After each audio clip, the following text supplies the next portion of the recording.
Good morning, our viewers. Welcome to today's newspaper review. I am Treasure. Before we share with you what we have for you today, we are going on a quick break. Stay tuned.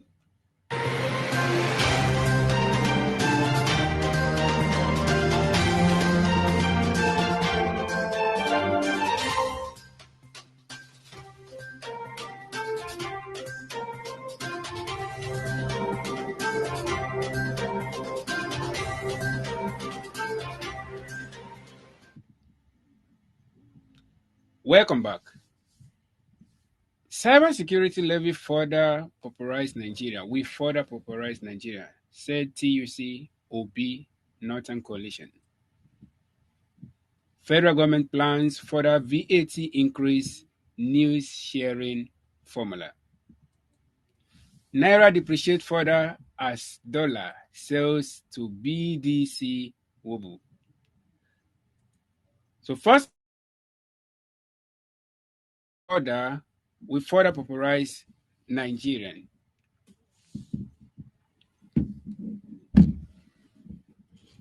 The Trade Union Congress TUC of Nigeria, presidential candidate of the Labour Party in the 2023 election, Mr. Peter Obi, and the coalition of northern groups, CNG, have condemned the cybersecurity levy introduced by the Central Bank of Nigeria, CBN. While TUC described the levy expected to take effect within 2 weeks from May 6 as a vexatious extortion of the masses that should not be allowed to stand, Obi saw the new levy as one tax too many. Similarly, the coalition of northern groups, CNG, outrightly rejected the proposed levy, saying it would worsen the already bad economic situation of Nigerians.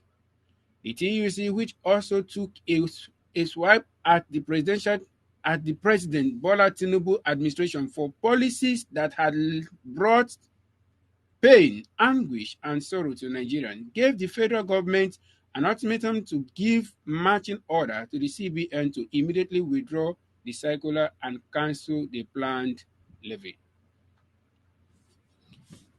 Now, looking at this news, this intention of the CBN to implement the 0.5 levy on every Nigerian, young or old, I don't know. How do you see it, considering the moment we are currently in Nigeria? How do you see it? What do you think is the best thing to be, to be looked into by our government, judging from the pain, the hardship Nigerians are going through this moment? What is your take on this? Okay, for me, I think the government at this time implementing this type of policy at this time, they are not thoughtful. They are not. They are aware of what Nigerians are experiencing. At the same time, they are not thoughtful as to if this is the right time for them to implement this kind of policy. Even though this is a policy that is in the it Constitution. is in the constitution. It was recently reviewed and implemented, but I think the problem emanated from the fact that Nigerians are not even aware that this policy is in the constitution. It is in the constitution and it was recently reviewed. It was reviewed earlier in January 2024, where they said the cyber security levy will take effect immediately after it has been implemented. So Nigerians are just they are just becoming aware of that policy. But if we are to consider the economic hardship, considering for Nigerians currently, I think it is not the right time for them to implement such policy because Nigerians are yet to recover from the fuel subsidy removal. Nigerians are yet to recover from the fuel scarcity. Nigerians are yet to adjust to the fact that they have to pay high on electricity tariff. Nigerians are yet to, they are yet to adjust to the fact that things are becoming very expensive and they On daily cannot, on basis. daily basis, and they cannot even afford it. So I think it is unwise of CBN to implement this policy at this time, because there are a lot of levies that are on bank charges alone. There is SMS charges, there is card maintenance, there is this maintenance, there is that maintenance. Now just imagine somebody that is earning in millions may actually not feel it because they have the extra money to pay for it. Mm. But somebody that is just earning, maybe somebody that is just earning maybe like 30, 50,000 naira salary, and this 0.5% levy is on, it is on every transaction that you made. It is on every transaction that you made. And if you consider this amount, I think the last time we had a conversation on this, we considered that on 1,000 naira you be pay, on 5,000 naira you be paying like 25 naira, on 10,000 naira you be paying like 50,000 naira. Now imagine if you are paying in millions. Imagine if you are paying that expensive act and all of that. So I think we have a picture of some of these levies and how it will go about. So I think it is unwise of the federal government at this time. And I think you mentioned that you mentioned if the federal government is thoughtful of this act. I believe that nothing will go on in CBN without backing from the federal government.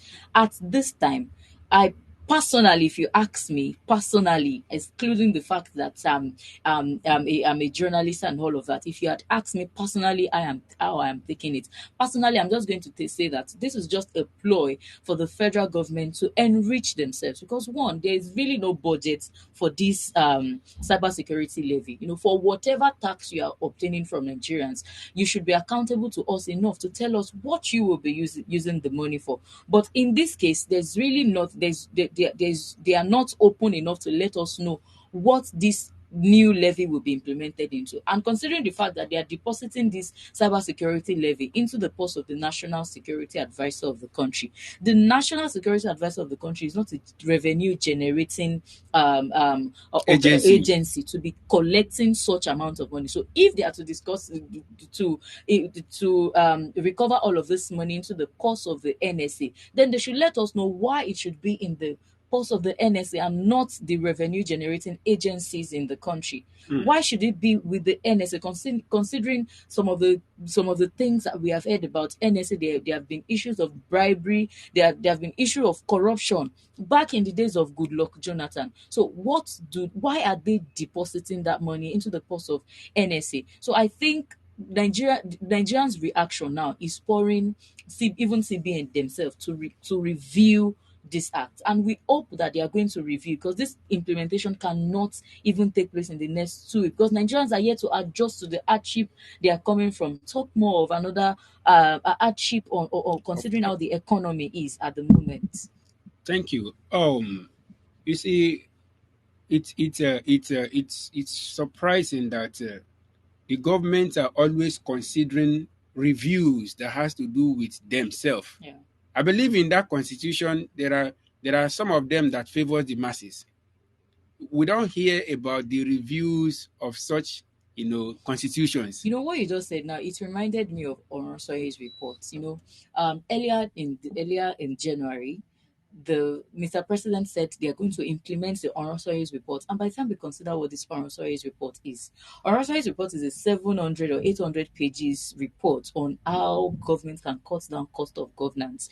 And the man who came about that report, he said that the report is going to, as at the time that he came about with the report, that was in 2014, when he came about with the report, he said, as at then, there was about 511 agencies in Nigeria. Mm. So he said, if they are to cut down or merge some agencies together, they are going to have a total of about 300 agencies. It will help to save up money for the government. Imagine 2014 was it 2014 or 2012? Yeah, 12. 2012. 12, yes. So this time that they want to implement the policy, policy. So a lot of agencies came out, the police force, the DSS, some MDAs that we don't even know whether they are functioning or not. They came about and said, if you cut down cost of governance at this time, what will become of the people you are taking away their source of livelihood? So the reason why I'm saying this is because it said the government will only review any policies that is to favoring that them. favors them.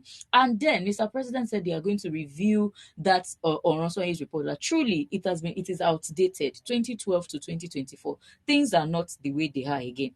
So they said they were going to review the Oronsoye's report and reconsider it. Can't believe that since February 2024 till date, we are yet to hear anything about Oronsoye's report. Why? Because it is a policy that will affect them. So they don't want to talk about it. They would rather sweep it under the carpet. But now that it has to do with the masses, hopefully let's see their reaction concerning the one that has to do with the masses. Then we can then say that they are being biased in their review. Okay. Oh, I just want to quickly get your stand on Obi's opinion on this levy. He tagged it as one tax too many. How can you explain that? One tax too many? Because this levy I'm sure is a well articulated one, because everybody, no matter how small, how little your business, makes transfer every day. And now, if you have to buy, even sometimes you go to a store to purchase some little item, you don't have cash. Yeah. You have to make transfer. Sometimes you might buy something of 800 naira, 1,000 naira, you make transfer. Now, seeing that everybody makes transfer, even no one is exempted. Yeah, in the country. You can buy something now and you want to go out, you want to pay the driver via transfer, you want to transfer. Happens sometimes. Yesterday, like this morning, I've made like 4 transfers this morning alone, and I'm still going to make more before the end of the day. Now, how do you see this Obi's interpretation of this levy? One tax too many. What can you say about it? Well, last year when we had the cashless policy thing, we personally thought that the Nigerian government want to imbibe the habit of Nigerians not going about with cash and all of that, so they can, they can learn the habit of making transfers, cashless, going about cashless, and making transfers and all of that. That was what we all thought the cashless policy thing was all about. But considering the way things are now, every average Nigerian who are aware of this 0.5% levy now, they're already considering that whatever money you want to give it to me as cash. Because I can't be paying on 1,000 naira, I'll pay this, I'll pay for this, I'll pay for that. On 1,000 naira, I've already paid 15 naira extra. That is excluding the bank charges, that is excluding SMS charges, that is excluding bank card maintenance or whatever it is that banks will go about and remove their money for. So I think Obi's take on one tax too many is the fact that, Mr. looking at it from the angle of Mr. Peter Obi. Mr. Peter Obi has always been the man for the people. You see that he is a man, he will be the one to talk about. Now, I'm not looking for Mr. Peter Obi here, but then that is what it is. You see, when anything is happening, especially if it is not in favor of the masses, he will talk about it. Yes. He has been talking about the landmark building that was demolished. Recently, on his X page this morning, he posted about an accident at 3rd Mainland Bridge. So he's a man for the people, and it is making people to feel like he's always talking about the bad things that is happening in the country, that when things are happening, when good things are happening, he doesn't talk about it. So this is one of the many qualities that we are looking forward to in our leaders.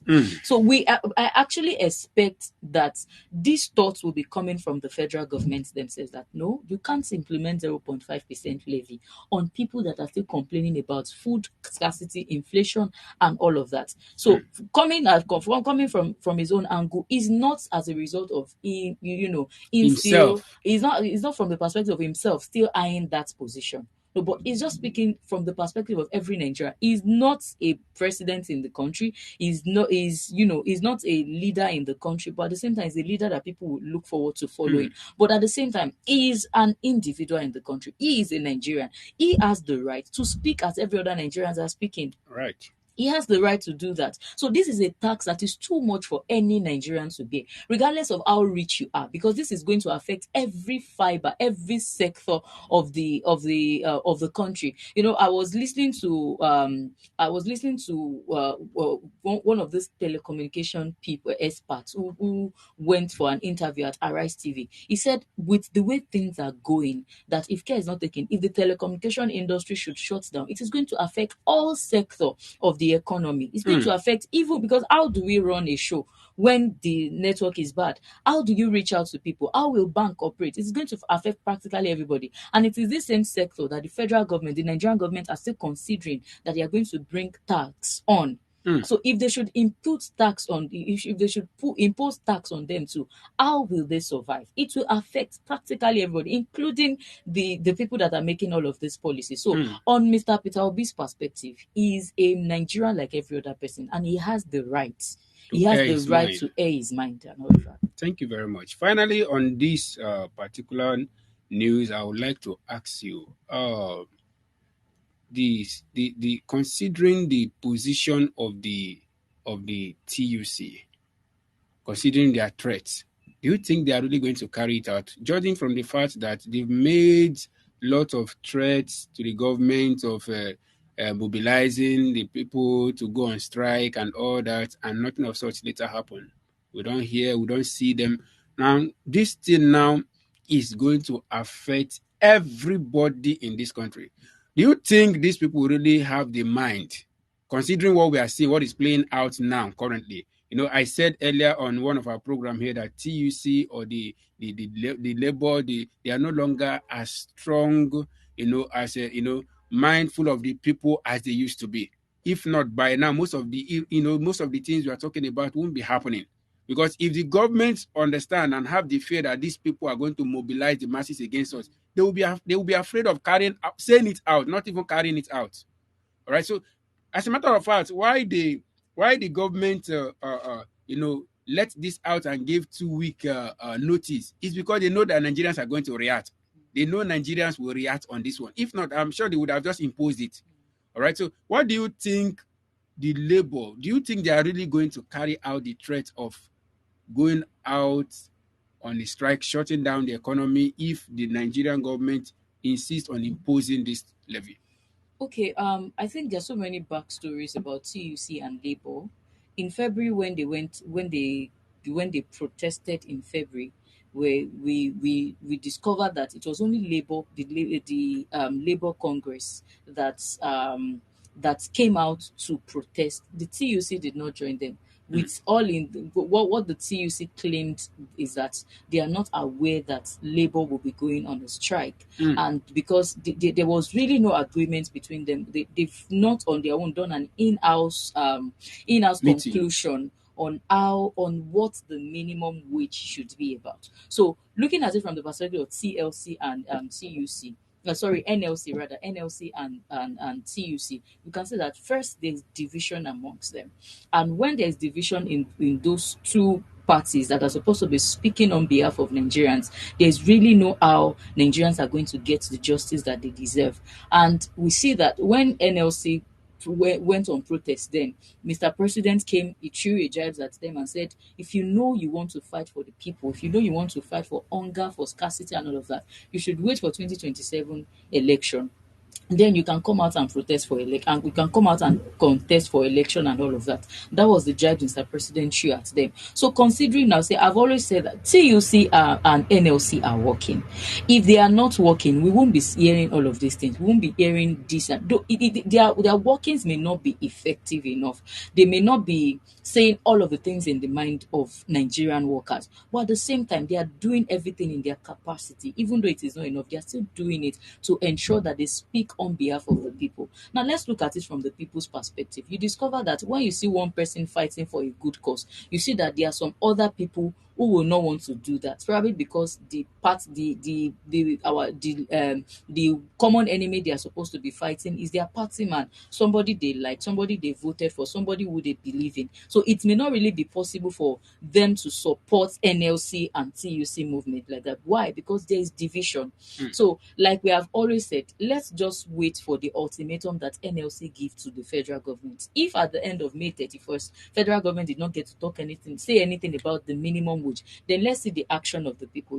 I've always been of the opinion that when the people are tired, they will do what is necessary. By the time they get tired of what is happening, by the time they get tired of the suffering, the anguish, the problem that they're experiencing, they will do the necessary. All the things that they have been running away from, they will do it at the end of the day.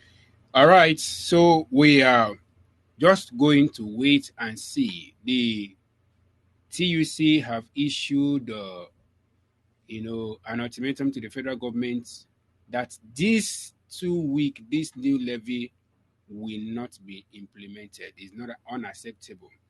And they have issued an ultimatum to the federal government that if they continue or proceed in carrying out and imposing this levy, that they are going to shut down the economy. Right? We wait and we hope to to see the NLC, the TUC carry out and carry their responsibility, because this one is not a good one at all. It's not a good one at all. So uh, uh, we are going to look into our next news. The federal government plans further VAT increase, new sharing formula.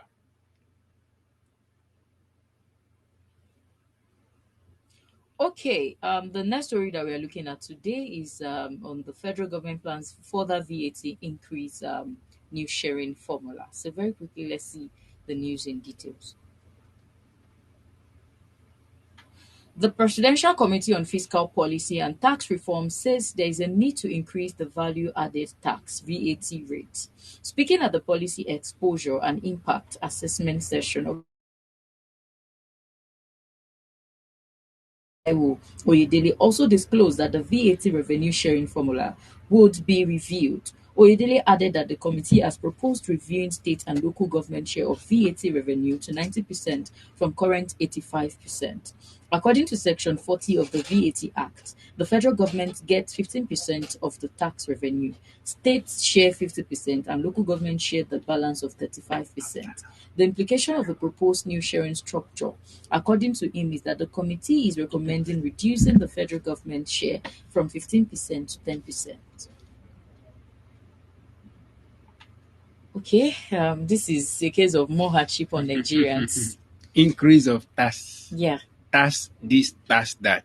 and VAT increased as well. And it is making me to wonder what the federal government is really thinking of Nigerians. But very quickly, let's have that video on display.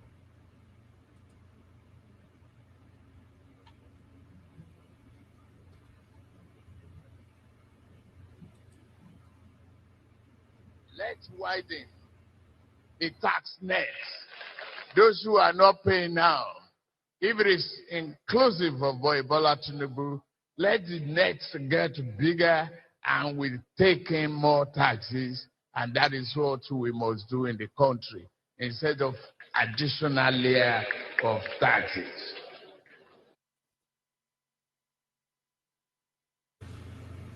Um, you know, I said some time ago that sometimes when somebody is telling you something, it's good you digest, you understand what that person actually mean. You get, because I believe when the Mr. President was making this statement, Nigerians didn't really understand. But from what is playing out now, I just hope because we are crying of so many things are really going wrong, and it bothers me that I don't know, they are not considering the feelings of the people they are leading, because it's just like you are a mother, your baby is crying and you feel less concerned. Your baby is hungry, a baby you are nursing that is depending on you for provision and you feel less concerned. How do you want that child to survive? The baby cannot breastfeed itself. The baby cannot cater for itself, and you feel less concerned.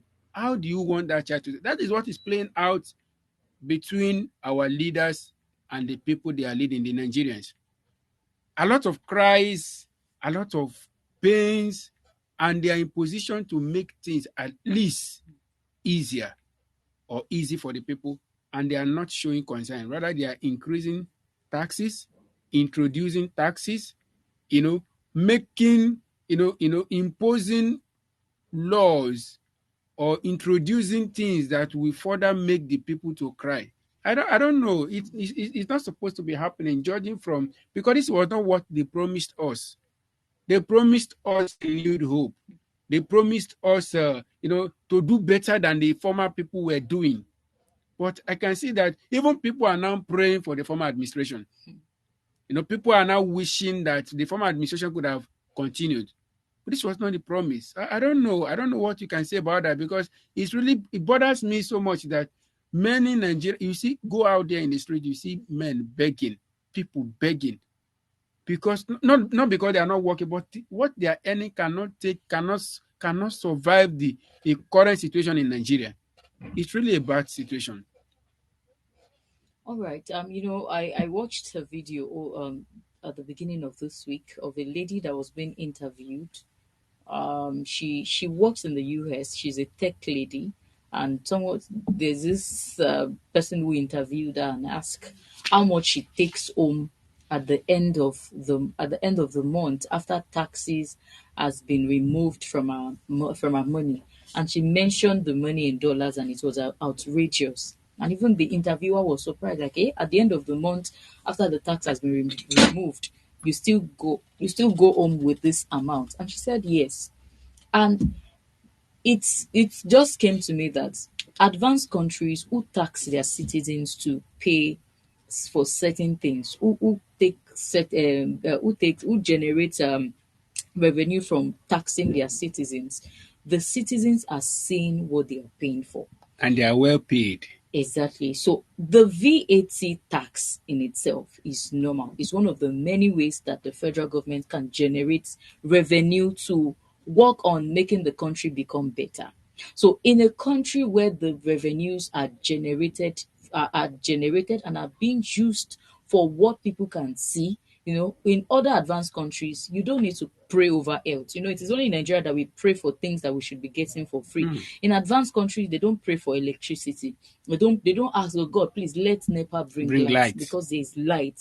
Those are the things that their government are investing the money on. So now, where I have problem from what Taiwo Oyedele said is that the burden of the tax should be on the consumers. So I don't have a problem with the burden being on the consumer. Like, what exactly are the consumers enjoying that will make them to carry the burden of paying for that tax? And they look at the formula like, okay, 15% of the tax is going to the federal government, 30% or is going to the 50% to the states, the remaining percentage to the local government. I don't have a problem with this. Like, what are they using all of this money to do? Are they using it to build road, the same roads that we see that is very bad? Are they using it to build infrastructures? Is it the same infrastructures that we don't see? There was, we did not know who they award all of these contracts for. There was no budget as to how much they will be investing on these infrastructures. Are they investing it on job creation? Are they I really cannot see what they are using this money to, what they are investing this money in the last 11 months that this administration has been in view. It is going to be May 30 now. They are going to review their 1-year tenure in office, how it has been effective on Nigeria. So I really don't have a problem with the increase. Like, what then are they using all of this increase for? Even while it was yet to be increased, we are not enjoying the things that is needed for an average person in a country to be enjoying. So why increase it? So going back to what Mr. President said in that video, that video has always been the fallback of a lot of people, that he said it. Nigerians heard it. But it's so, when they came into power, they said, share na statistic with the good job. Yes, we are not eating statistic again, but then we are eating what we didn't bargain for. Those people who are rejoicing, I used to have someone then who would say, oh, their father has entered, God punish this other person. No problem. But now we are not hearing about him again because he is the one that is even languishing and crying the most. So he already said it that they are going to impose a lot of things on Nigerians. Nigerians are going to pay more. They are going to make sure that they widen the tax net and all of that. So this is it. This is what he said. This is what he promised. So you were saying that he promised renewed hope. He didn't. The renewed hope is not in his agenda at first. It was on the long run. The renewed hope was as a result of his slogan and all of that. Renewed hope. This is the renewed hope that we are seeing. The renewed shaggy. This is what he promised, and this is what we are seeing. So you see that all of the things, all the motivational talks has always geared towards making, this is the renewed hope. This is the, in his own language, renewed is to do it again. He said he would continue from where the previous administration stopped. So he continued from where the previous administration stopped. So this is the renewed hope. This is the renewed shege for Nigerians. So on the VAT increase, this was what he promised, and we are seeing it already.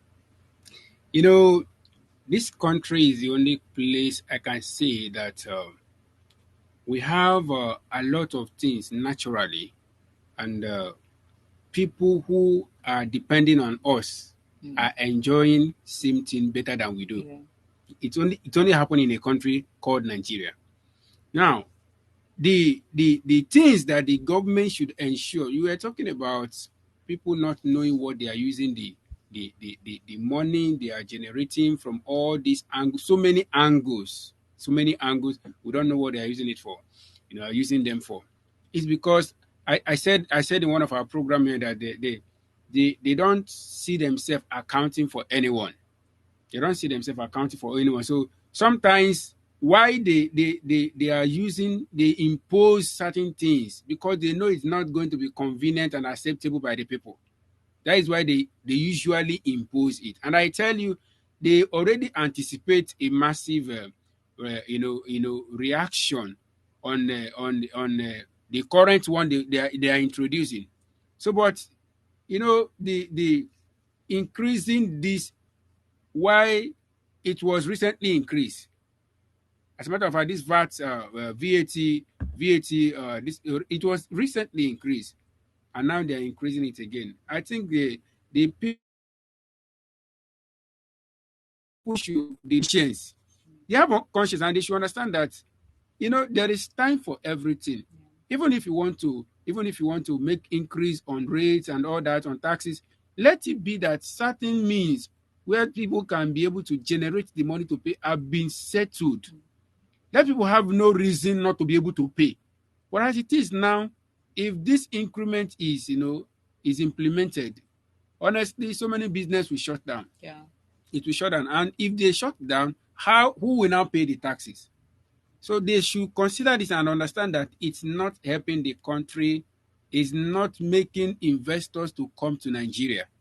Investors are very afraid of coming. No, it is difficult for new business people to set up a new business. Even those that are there are folding up. It's becoming very hard for initially people. Anybody who doing business, they will say, you be a guy, you are doing your own business. But many businesses have crumbled since these people assume office, and that shouldn't be the case.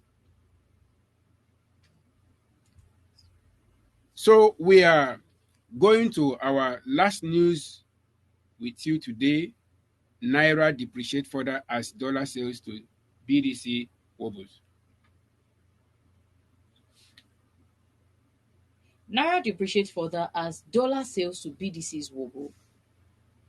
The declining fortunes of the Naira persisted yesterday with further depreciation in the parallel and official markets due to the re-emergence of speculation and hoarding, even as some bureau de change BDCs withdrew from the Central Bank of Nigeria, CBN's dollar sales program. Vanguard also learns that despite the sustained nationwide raids and arrest of street currency hawkers, the Naira further depreciated yesterday to 1,435 per dollar in the parallel market, from 1,415 per dollar on Tuesday, and also depreciated to 1,421 per dollar in the Nigerian foreign exchange market, NAFEM. Data from FMDQ showed that the indicative exchange rate for NAFEM fell to 1,421 per dollar from 1,416.57 per dollar on Tuesday, indicating 4.49 depreciation for the naira. Consequently, the margin between the parallel market and NAFEM rate widened to 13.94 per dollar from 1.57 per dollar on Tuesday.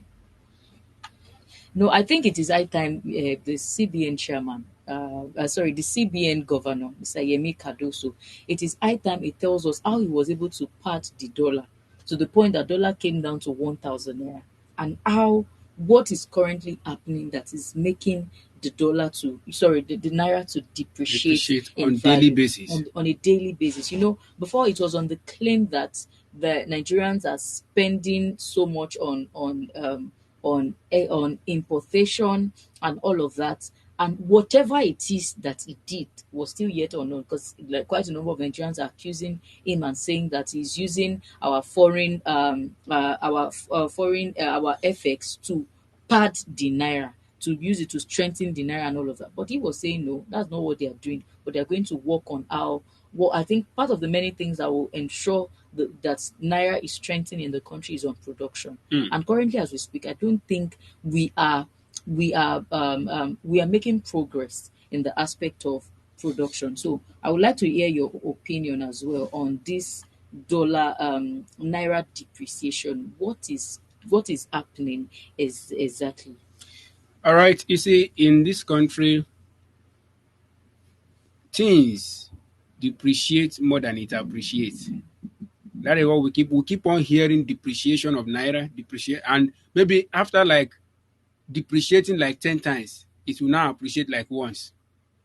You see, our leaders, they are like people that climb tree from the top.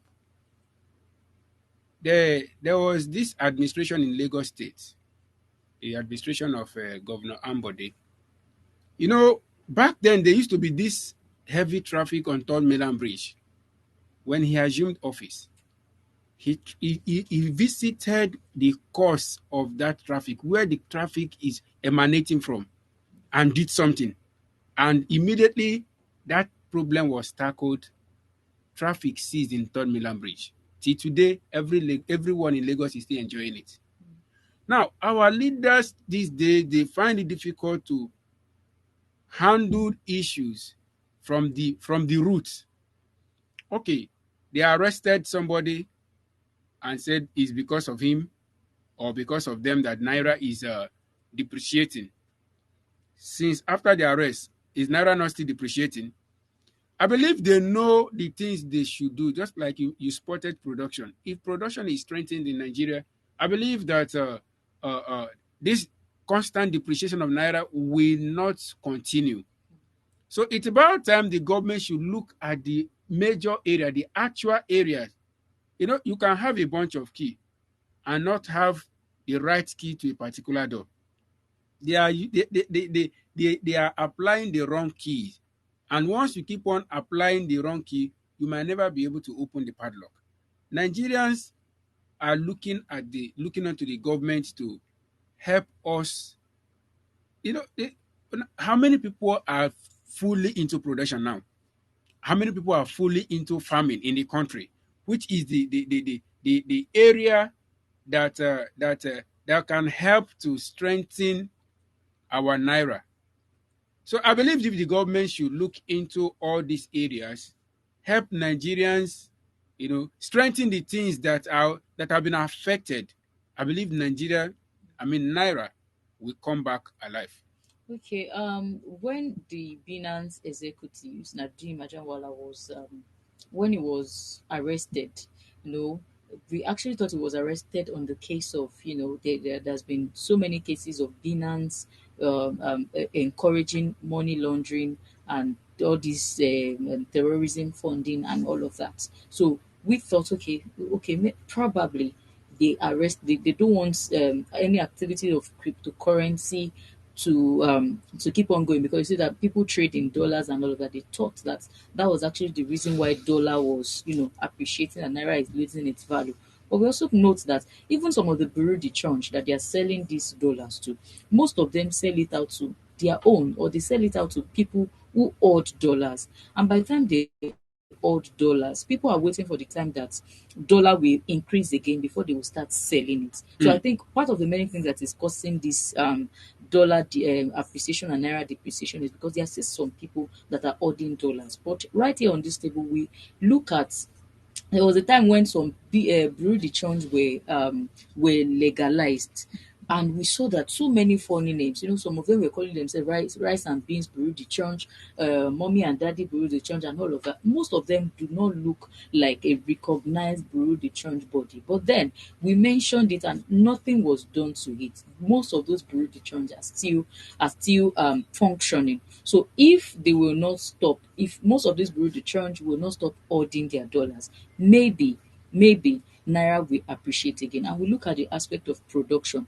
You know, Currently, so as we speak, sorry. naira flow is not flow. Even if you go So to sorry, you banks, know, you're talking about the numerous number of bureau de change people in Nigeria. I sometime about a month ago or 2 months ago, the federal government came out and said they seized license of about 4,100 and something.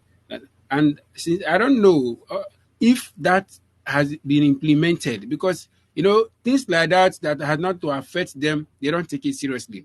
So I believe if really they've seized that license from those number of people, this naira depreciation shouldn't have continued.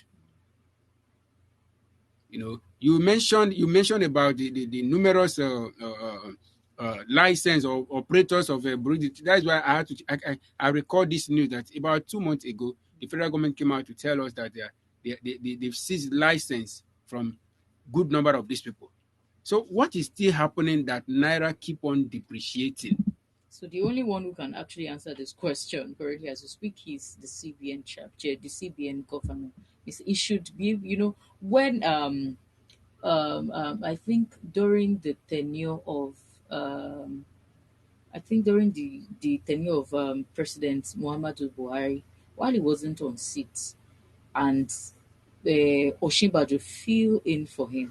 Within the space of a month or two that Osinbajo filled in for him, we discovered that naira appreciated, and I think the naira was around 300 plus then, and it came back to 200 plus to a dollar, if I am correct. And get back to our viewers so we give the right information. But then nobody knew what Mr. Yemi Osinbajo did that made the dollar appreciate. So I think it is high time that we need to get back to some people and ask pertinent questions from them. Hmm. How were you able to fix this thing? If they can ask Mr. Yemi Osinbajo, I was able to fix it, then they Within should be number able of to, within days. the few number of days that the president was not on seat, the dollar depreciated.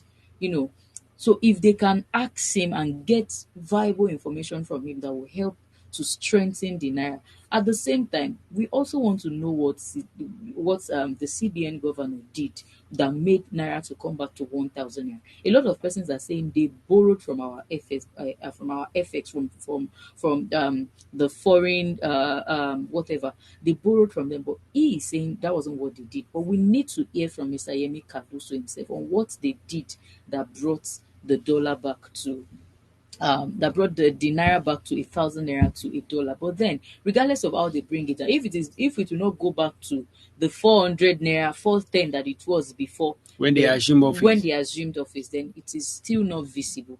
It is not visible at all. So this is all that we can take on this segment of newspaper review. Thank you all so much for staying tuned with us. Before we leave the studio, we'd like that you follow us on all our social media platforms. On Facebook, we are Prime Media TV. On Instagram and TikTok, we are Prime Media Studio. On the website where you're currently watching us, we are enginespeak.com. And on YouTube, you can follow us at Engine Speak to get more information or more information about the story we have just taken here. Do well to stay tuned with us. I am Ayo until I come your way again. Do have a great day. Bye.